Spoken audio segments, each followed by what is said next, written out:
राधे राधे दोस्तों। आज हम आपको सुनाएंगे एक अनाथ लड़के की शिवरात्रि की कथा।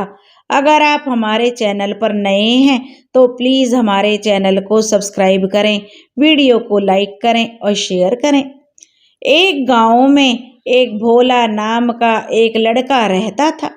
भोला के माता पिता उसके बचपन में ही गुजर गए थे। उसका इस दुनिया में कोई नहीं था, भाई बहन माता पिता कोई नहीं। वह बेचारा अकेला रहता था। वह मन का बड़ा ही साफ था। वह बड़ा ही निस्वार्थ भाव का भोला भाला था। क्योंकि वह बहुत ही भोला भाला सीधा साधा था, इसलिए गांव के लोग उसे भोला कहकर पुकारते थे। उसमें स्वार्थ तो बिल्कुल नहीं था। वह गांव के अमीर घरानों के जमींदारों की गाय चराता था। बदले में उसे वे लोग ग्वाली देते थे और उसी ग्वाली से उसकी गुजर बसर चलती थी।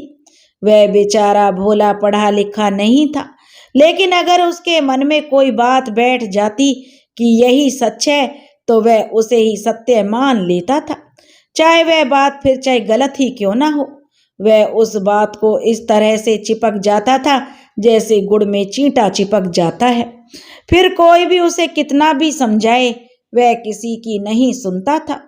सत्य और झूठ को अलग अलग करने का निर्णय शक्ति उसमें नहीं थी। वह बिल्कुल भी कोई भी सही निर्णय नहीं कर पाता था। वह बिल्कुल भी स्वार्थी नहीं था, बड़ा ही सीधा साधा था, मन का एकदम सच्चा था। किसी को कोई नुकसान नहीं पहुंचाता था। वह किसी के दिल को भी कोई ठेस नहीं पहुंचाता था। वह अपने काम से काम रखता था। वह रोज जंगल में तालाब के किनारे एक बरगद के पेड़ की छाया में बैठ जाता था और वहीं पर ही वह भजन गाता था, अपनी बांसुरी बजाता था। वहीं पर उसकी गाय उसके आसपास घास चरती रहती थी। तब एक दिन की बात है, सोमवार का दिन था। एक महान पंडित जी उनके गांव में आया और उसी तालाब पर स्नान करने लगा। भोला उस समय भजन गा रहा था। जब उसने एक पंडित को तालाब पर स्नान करते हुए देखा तो उसने भजन गाना रोक दिया। वह पंडित जी को देखने लगा। पंडित जी ने गेरुए रंग के कपड़े पहन रखे थे, कंधे पर झोला लटका हुआ था, लंबा सा तिलक लगा हुआ था, हाथ में चटाई लिए हुए थे।